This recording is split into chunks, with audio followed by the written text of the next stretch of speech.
कृष्ण जैसी चेतना के जन्म के लिए सभी समय, सभी काल, सभी परिस्थितियां काम की हो सकती हैं।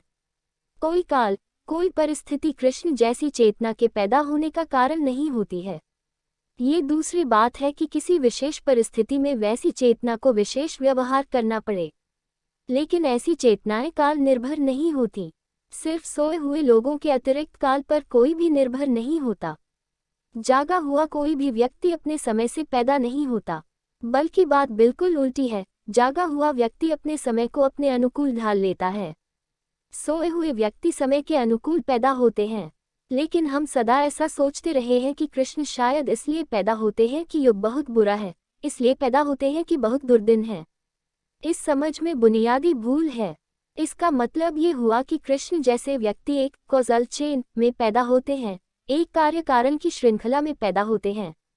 इसका मतलब हुआ कि हमने कृष्ण के जन्म को भी यूटिलिटेरियन कर लिया, हमने उपयोगिता में ढाल दिया। इसका ये भी मतलब हुआ कि कृष्ण जैसे व्यक्ति को भी हम अपनी सेवा के अर्थों में ही देख सकते हैं और किसी अर्थों में नहीं देख सकते। अगर रास्ते के किनारे फूल खिलें तो राह से गुजरने वाला सोच सकता है कि मेरे लिए खिल रहा है, मेरे लिए सुगंध दे रहा है। हो सकता है अपनी डायरी में लिखे कि मैं जिस रास्ते से गुजरता हूँ, मेरे कारण मेरे लिए फूल खिल जाते हैं। लेकिन फूल निर्जन रास्तों पर भी खिलते हैं। फूल किसी के लिए नहीं खिलते, फूल अपने लिए खिलते हैं।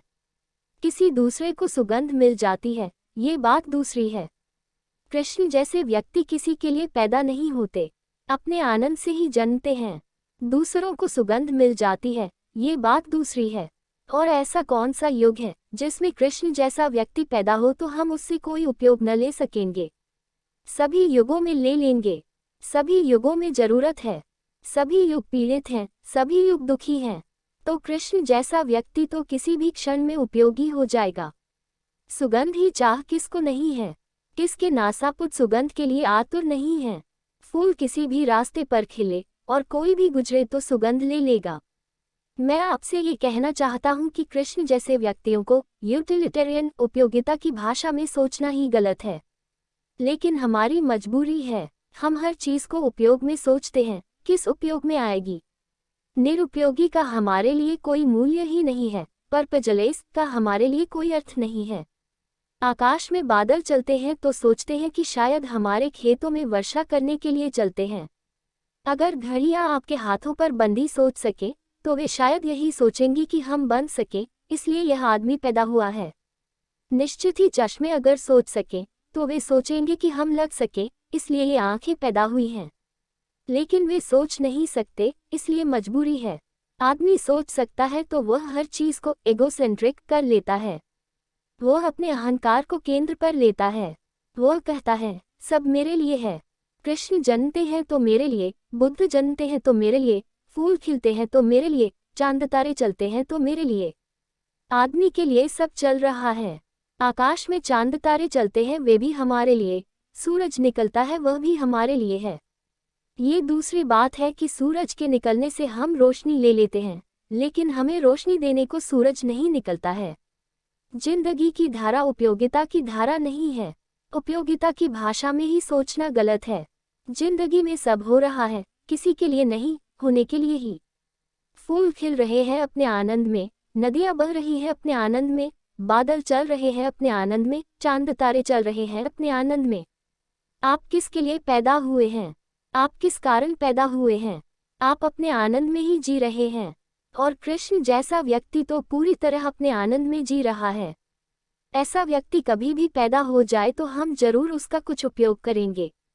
सूरज कभी भी निकले तो हम उसकी रोशनी अपने घरों में ले जाएंगे। और बादल कभी भी बरसे, हम फसल पैदा करेंगे। और फूल कभी भी खिले, हम उनकी मालाएं बनाएंगे। लेकिन इस सब के लिए यह नहीं हो रहा है। लेकिन निरंतर हम इसी भाषा में सोचते हैं, महावीर क्यों पैदा हुए? कौन सी राजनीतिक स्थिति थी जिससे महावीर पैदा हुए? बुद्ध क्यों पैदा हुए? कौन सी सामाजिक स्थिति थी जिससे बुद्ध पैदा हुए?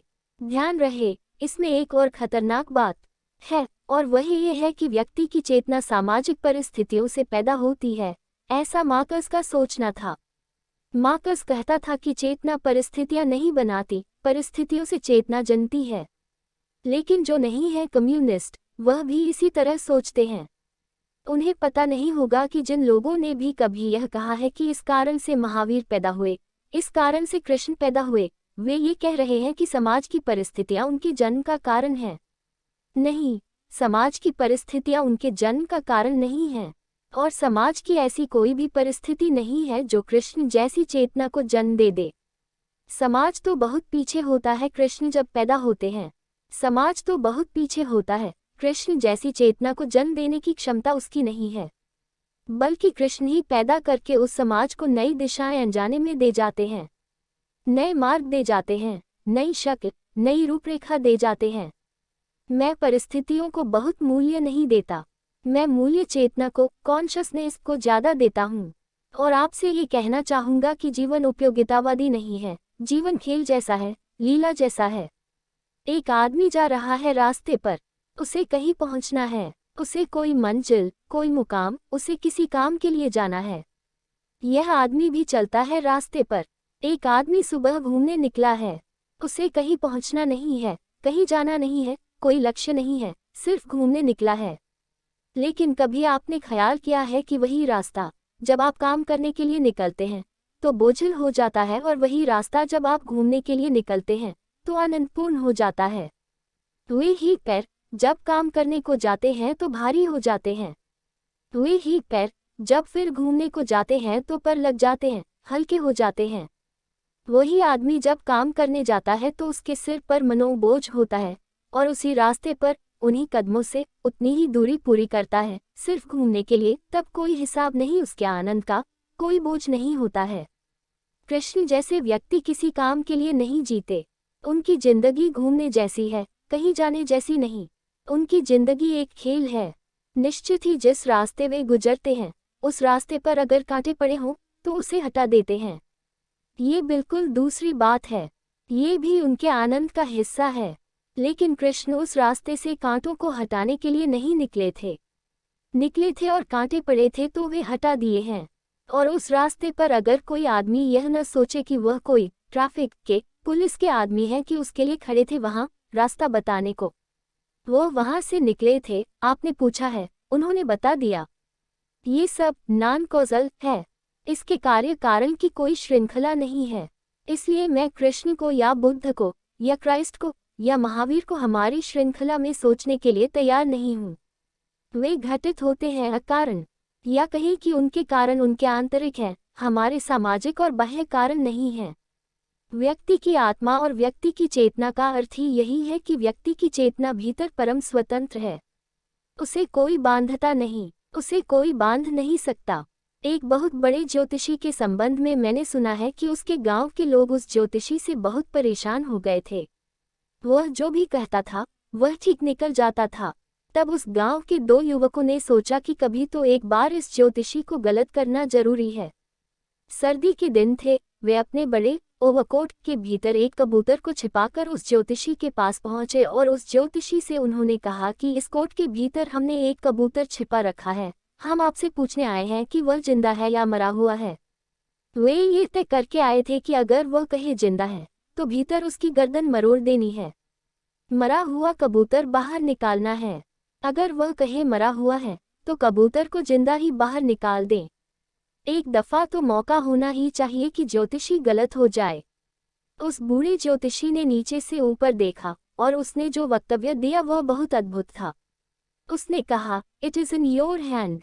उसने कहा, न कबूतर जिंदा है न मरा है, तुम्हारे हाथ में है, तुम्हारी जैसी मर्जी। उन युवकों ने कहा, बड़ा धोखा दे दिया आपने, जिंदगी हमारे हाथों में है, और कृष्ण जैसे लोगों के तो बिल्कुल हाथों में है। वे जैसे जीना चाहते हैं वैसा ही जीते हैं। न कोई समाज, न कोई परिस्थिति, न कोई बाहरी दबाव उसमें कोई फर्क ला पाता है। उनका होना अपना होना है।